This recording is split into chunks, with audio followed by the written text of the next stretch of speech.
শান্তনু সিনহা বিশ্বাস, তিনি ইতিমধ্যে ইডি হেফাজতে রয়েছেন।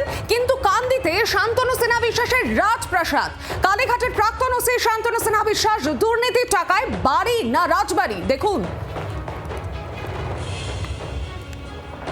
শান্তনু সিনহা বিশ্বাসের এই সেই রাজপ্রাসাদের ছবি আপনাদের সামনে তুলে ধরছি, যে দুর্নীতির টাকা দিয়ে তিনি এই বাড়ি বা বলা যায় রাজপ্রাসাদই তৈরি করেছেন।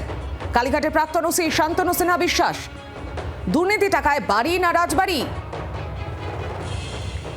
ইতিমধ্যে শান্তনু সিনহা বিশ্বাস এবং ব্যবসায়ী জয় কামদারকে গ্রেফতার করেছে ইডি।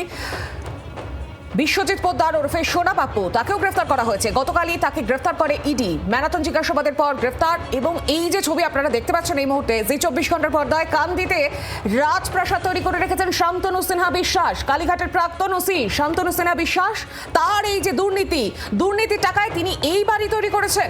আর বিস্তারিত আপডেট নেব, সঙ্গে রয়েছেন প্রতিনিধি সোমা মাইতি। সোমা, ঠিক কি জানা যাচ্ছে? আমরা যে ছবি দেখতে পাচ্ছি, কাটা তো বাড়ি বলা যায় না, রাজপ্রাসাদ।